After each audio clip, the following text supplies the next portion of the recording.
नमस्कार दोस्तों। पिछले वीडियो में हमने बात की थी टफ सब्जेक्ट जो सबको लगता है, मुझे भी लगता है, वो है मैथ्स।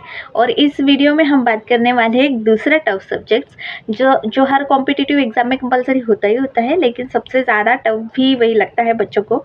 और मोस्टली मेरे जैसा ही बहुत सारे लोगों को ये भी प्रॉब्लम रहता है कि कितना भी हम उस सब्जेक्ट के बारे में पढ़ें, लेकिन ऐसा लगता है कि हमने पढ़ा ही नहीं और पढ़ के भी एरर्स ज़्यादा होते हैं। तो वो वाला सब्जेक्ट है इंग्लिश।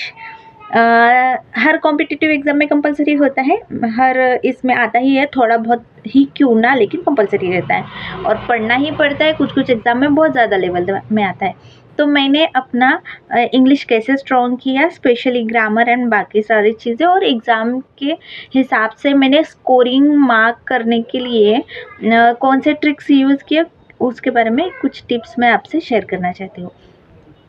सबसे इम्पॉर्टेंट चीज़ कि हम इंग्लिश ग्रामर की बुक ले, कैसे पढ़े, क्या पढ़े। तो मैंने क्या किया था कि टीचर इज़ वेरी इंपॉर्टेंट। हम कितना भी बुक पढ़ ले, खुद से उतना नहीं समझेगा जितना टीचर हमें एक्सप्लेन करके बता सकते हैं। सबसे पहले तो एक अच्छा टीचर आपको अपने लिए ढूंढना है।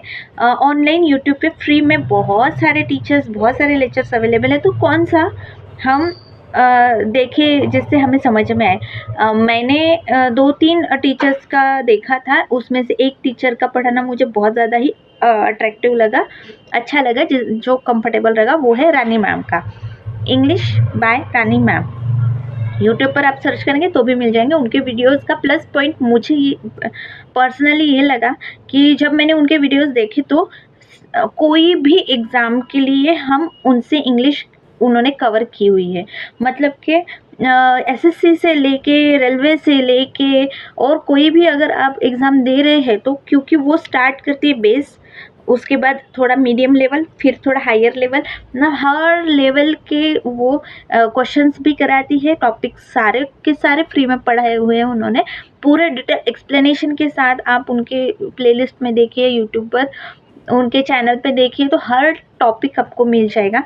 सबसे ज़्यादा टफ और ये चीज़ जो होती है वो एरर फाइंडिंग होती है उनका। प्लस पॉइंट ये भी है कि वो प्रीवियस ईयर क्वेश्चंस लेती है डायरेक्टली, तो हमको अलग से प्रीवियस ईयर क्वेश्चंस छुड़ाने की ज़रूरत नहीं पड़ती है। वो पढ़ाते पढ़ाते भी हम अपना रिवीजन प्रैक्टिस भी हो जाता है, हमको पता भी चल जाता है कि कैसे क्वेश्चन आए हुए थे और इसी तरह के क्वेश्चन आते हैं।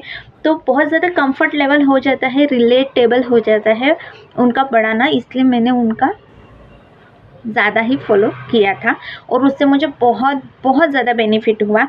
बेसिक ग्रामर भी पढ़ा मैंने, वोकेबलरी भी वो पढ़ाती है, सब कुछ है जो आप पढ़ना चाहते हैं, बस दिल से अपने पढ़ना है। एक बार नहीं समझ में आया मुझे तो मैं बार बार वो वीडियो देखती थी, उसके कुछ कुछ नोट्स बनाती थी।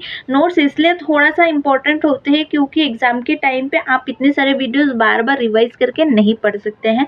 तो अगर नोट्स होते हैं तो जब एग्ज़ाम का टाइम आता है तो आप 1 घंटे में, 2 घंटे में, या बहुत 1 दिन में ही क्यों ना हो, लेकिन वो सारे नोट्स पॉइंट्स आप रिवाइज कर सकते हैं जो इम्पोर्टेंट है। ऐसा नहीं है कि पूरा ही पढ़ना ज़रूरी है, थोड़ा इम्पोर्टेंट वाला भी पढ़ लिया तो बहुत सारी चीज़ें हमें एग्ज़ाम में याद रहती हैं। तो ये बेसिक जो चीज़ मैंने फॉलो की थी उससे मुझे बहुत ज़्यादा ही फ़ायदा हुआ है इंग्लिश में, और अच्छा स्कोर भी आया है। और शायद हर सब्जेक्ट बहुत ज़्यादा इम्पोर्टेंट है, उसमें से इंग्लिश ऐसा है कि बहुत ज़्यादा कन्फ्यूजन होता है बच्चों को।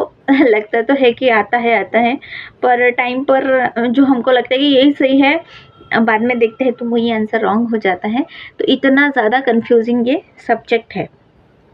तो सबसे इम्पोर्टेंट तो आपको क्या करना है, पहले क्लासेस देखने हैं, पहले ऐसा टीचर देखना है जो आपको कंफर्टेबल लगे, जिसका पढ़ाना, उसके क्लासेस देखने हैं। एक बार नहीं समझ में आया, रिपीट में देखना है। छोटे छोटे नोट्स अगर आप बना सके तो बहुत ही अच्छा है, क्योंकि वो बहुत ज़रूरी है। एग्ज़ाम के टाइम पे आप थोड़ी ना वीडियो देखोगे पूरा, या पूरी बुक तो नहीं पढ़ सकते। तो जो आपके पास रहेगा, आपके नोट्स, वही तो आपकी पूंजी है कि जिससे आपको बहुत ज़्यादा फ़ायदा होगा।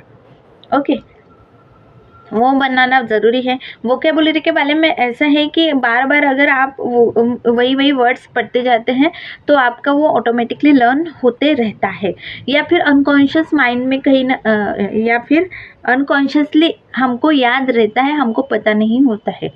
ठीक है? तो ये फ़ायदा है रिवाइज़ करने का। उसके बाद ग्रामर और एरर स्पॉटिंग। एरर स्पॉटिंग तभी आ सकती है जब आपका सारा बेसिक क्लियर हो। फॉर एग्जांपल नाउन से लेकर तो ग्रामर के जितने भी सारे हैं, टेंसेस वगैरह, ये सारे वॉइस वगैरह, तो ये अगर आपका बेसिक क्लियर है तो ही आपको एरर स्पॉटिंग में कोई तकलीफ नहीं होगी। अदरवाइज़ तो फिर बहुत मुश्किल है समझना। पहले बेस अच्छा करना पड़ेगा आपको और उसके बाद ही आप अपर सीढ़ी चढ़ेंगे तो ही आपको बाकी की सारी चीज़ें अच्छे से आएँगी। और इंग्लिश में वोकैबुलरी, ग्रामर और ये बेसिक चीज़ें, इसको छोड़ के मुझे नहीं लगता कि कोई ज़्यादा